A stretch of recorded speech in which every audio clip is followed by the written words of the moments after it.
अभी स्टार्ट करते हैं लेक्चर नंबर 3। सबसे पहले इसमें आता है CPU central processing unit. CPU 3 parts पे कंसिस्ट करता है। इसके जो 3 पार्ट्स हैं उनमें से फर्स्ट है arithmetic and logic unit, second है कंट्रोल यूनिट, थर्ड है रजिस्टर यूनिट। अरिथमेटिक यूनिट में क्या होता है कि ऑपरेशन जो होते हैं एडिशन, सब्सट्रैक्शन, ये सब अरिथमेटिक ऑपरेशन है। इसके अलावा लॉजिकल ऑपरेशन या भी जो होते हैं वो भी इसी के अंदर परफॉर्म होते हैं। सेकंड जो है कंट्रोल यूनिट, इस पार्ट के अंदर जितनी भी मशीन की एक्टिविटीज़ होती हैं उनको यहाँ पर मैनेज किया जाता है, उसको कोऑर्डिनेटिंग उसकी होती है यहाँ पर कंट्रोल यूनिट में। जो थर्ड है रजिस्टर यूनिट, इसके अंदर स्टोरेज सेल्स होते हैं जिनको हम रजिस्टर कहते हैं। ये डेटा टेम्प्रेरी स्टोर करने के लिए यूज़ होते हैं। They are use for temporary storage for information with in the CPU, क्योंकि जब हम कोई भी प्रोग्राम रन कर रहे होते हैं उसके रिलेटेड जितनी भी इन्फॉर्मेशन होता है उसे हमें टेम्प्रेरी सेव करना पड़ता है या आप कह सकते स्टोर करना पड़ सकता है, तो वो रजिस्टर यूनिट के अंदर होता है। तो ये 3 पार्ट्स हैं CPU के। आगे फिर आते हैं रजिस्टर पे। तो ऑलरेडी हम डिस्कस कर चुके हैं, ये डेटा स्टोरेज सेल है एक रजिस्टर। तो ये जो रजिस्टर्स होते हैं ये इनके फिर आगे 2 टाइप्स हैं, एक होते हैं जनरल पर्पस रजिस्टर्स, एक होते हैं स्पेशल पर्पस रजिस्टर्स। तो जो जनरल पर्पस है तो इसकी नेम से वाज़ह है कि ये जनरल काम करेंगे, ये हर किस्म की चीज़ों को हैंडल करेंगे, हर चीज़ किस्म की, मतलब इनका काम मेन है डेटा स्टोरेज, तो ये हर टाइप की डेटा स्टोर करेंगे। अब स्पेशल पर्पस है तो इसमें ज़ाहिर सी बात है जो इनका कुछ का स्पेशल पर्पस होगा, कोई रजिस्टर फ्लैग होगा, कोई और होगा, तो जो रजिस्टर होगा उसका एक स्पेशल पर्पस होगा और वो सिर्फ उसी के लिए काम करेगा। जो जनरल होते हैं वो जनरली काम करते हैं। नेक्स्ट पे आते हैं स्टोरेज प्रोग्राम कंसेप्ट पे। ये basically the idea of storage computers program its main memory card storage program concept, कि हम जो एक प्रोग्राम रन करते हैं, इवन हम अपने मोबाइल लैपटॉप पे कोई काम कर रहे हैं, ब्राउजिंग कर रहे हैं या गेमिंग कर रहे हैं, तो वो हमारा सारा मेन मेमोरी में हो रहता है। तो storing computer program in its main memory, तो जो हम मेन मेमोरी के अंदर अपना प्रोग्राम स्टोर करना कंसेप्ट है ना, उसी को कहते हैं स्टोर प्रोग्राम कंसेप्ट। तो इसके CPU को प्रॉपर्ली डिज़ाइन किया गया है। देन इसके आगे मशीन लैंग्वेजेस के अंदर कलेक्शन होती है, collection of instruction along with the encoding system. तो जो इंस्ट्रक्शंस होती हैं उनकी सारी की सारी कलेक्शन विद इनकोडिंग सिस्टम को हम कहते हैं मशीन लैंग्वेज, इसको 01 की फॉर्म में हम कहते हैं। सो नेक्स्ट हम आते हैं the degree to which machine design should take advantage of this fact has led to philosophies of CPU architecture।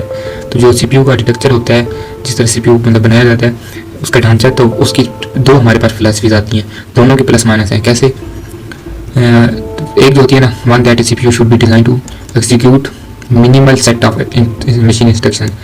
तो हमने ऊपर बात की है कि फिलासफी 2 टाइप्स की हैं। एक जो होती है वो डिज़ाइन की जाती है execute A minimal set of instruction, मतलब कम से कम मशीन इंस्ट्रक्शन का सेट जो होता है उसको हम एग्जीक्यूट करते हैं। ये जो अप्रोच होती है लीड, इसे कहते हैं reduce instruction set computer, RISC भी कहते हैं इन शॉर्ट फॉर्म। सेकंड जो टाइप होती है, पहले मैंने इसी का बताया गया है कि ये जो RISC है ये फेवर करती है मशीन एफिशिएंट की, मतलब ऐसी बात है जब ये बनाई गई है, मतलब यहाँ बताया गया कि ये डिज़ाइन जो होता है ये बनाई इस टाइप हो जाता है कि ये मिनिमम कम से कम सेट ऑफ इंस्ट्रक्शन को प्रोसेस करेगी, तो जाहिर सी बात है इसकी एफिशिएंसी ज़्यादा होनी है। तो अगर हमने मशीन को ज़्यादा एफिशिएंट बनाना है तो हम ये फिलासफी यूज़ करेंगे RISC। लेकिन अगर हमने मशीन को बनाना है जो कम्प्लेक्स प्रॉब्लम सॉल्व कर सके, मैक्सिमम इंस्ट्रक्शन प्रोसीड कर सके, उसके लिए हम यूज़ करते हैं कम्प्लेक्स इंस्ट्रक्शन सेट कंप्यूटर, ये CISC है। तो ये जो आर्गूमेंट होता है ये फेवर करता है मोर कम्प्लेक्स CPU, तो ये कम्प्लेक्स ज़्यादा होगा, ये कम्प्लेक्स टाइप के सॉफ्टवेयर को भी अच्छे से हैंडल कर लेगा, लेकिन जैसी बात है कि इसकी एफिशिएंसी कम होगी।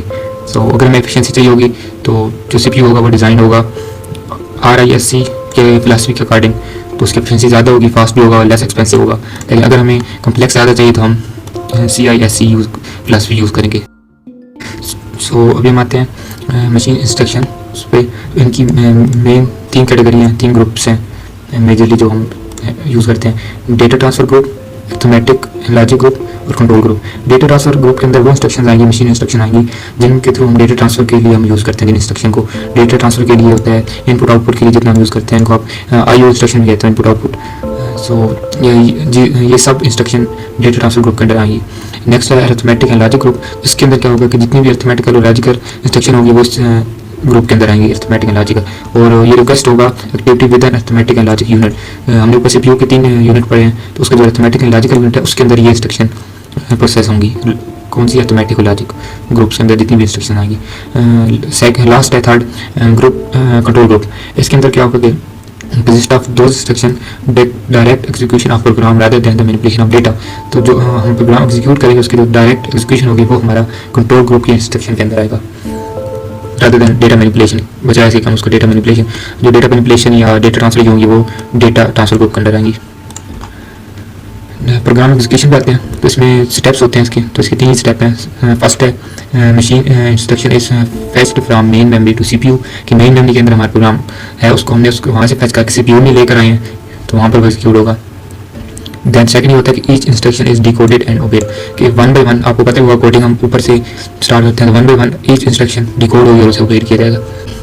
थर्ड ये बताया गया the order is as the instruction as stored in memory otherwise specified by a jump, कि जो आर्डर होगा ना इंस्ट्रक्शन का, हमने क्या किया पहले इंस्ट्रक्शन को फेच किया मेमोरी से सीपीयू में, अब फिर उनको डिकोड किया फॉर एग्जीक्यूशन।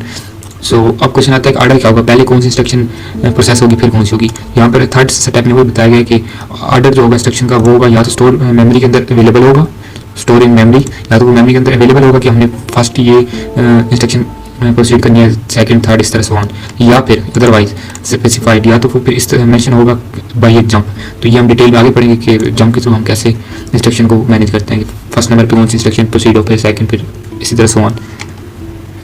ऊपर अब हमने पढ़ा था रजिस्टर, उसके कुछ टाइप्स पड़ेगी। जनरल पर्पस का तो जो होता है उसमें हम जनरली वो काम करते था, लेकिन जो स्पेशल पर्पस रजिस्टर तो यहाँ पर उसकी थोड़ी डिटेल बताई गई है कि इसकी फिर आगे 2 इन्होंने मजीद बताई हैं। एक है इंस्ट्रक्शन रजिस्टर, ये क्या करता है holding instruction being executed now, ये उस इंस्ट्रक्शन को होल्ड करता है जो एग्जीक्यूट अभी अभी हुई हो।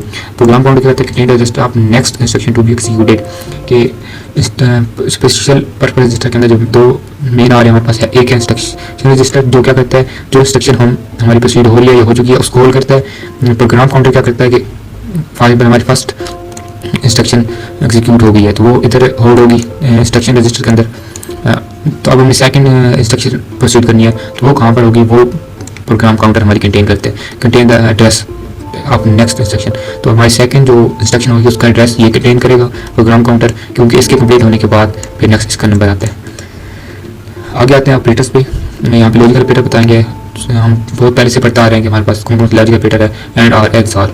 बिटवाइज ऑपरेटर भी है, they're confined to string of bit to proceed to single output string by applying the basic operation to individual columns.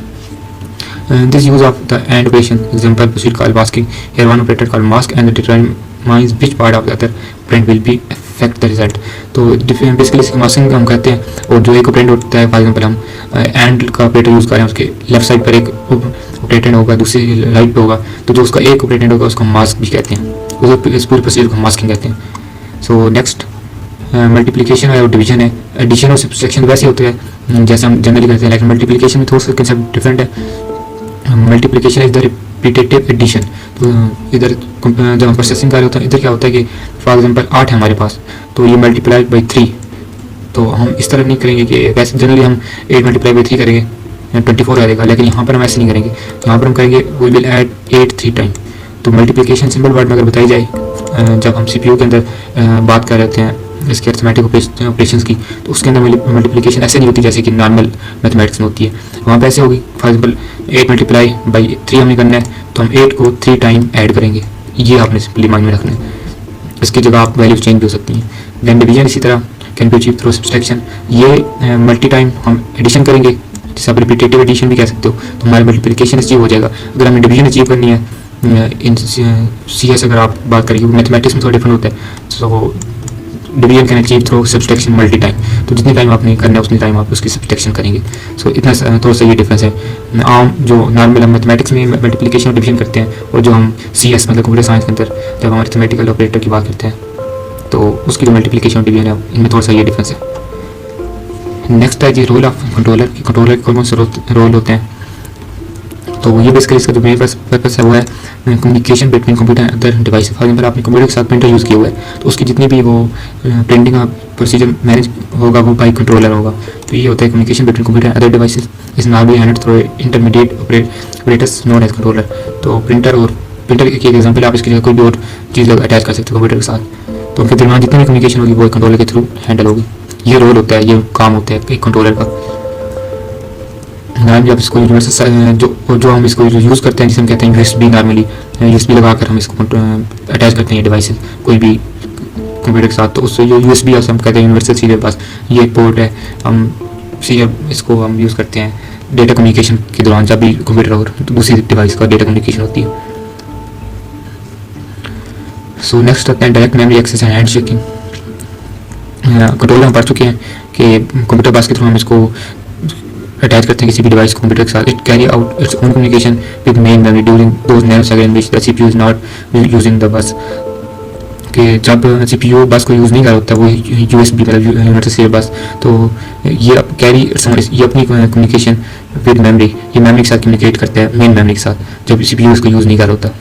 So the ability of controller to access main memory is known as direct memory access DMA distribution asset to computers performance. इसका main यहाँ पर ये बात बताई जा रही है कि जब सीपीयू यूएसबी को एक्सेस नहीं कर होता हमारा उस बस को, जिसके थ्रू हमने किसी भी डिवाइस को कंप्यूटर के साथ अटैच किया है, तो उस टाइम पर एबिलिटी ऑफ कंट्रोलर के वो जो कंट्रोल होता है वो डायरेक्ट एक्सेस कर सकते हैं हमारी मेन मेमोरी को। इसको कहते हैं direct memory access DMA.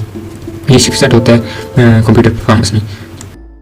Communication media and communication rates. Communication between two device handle over two types of paths.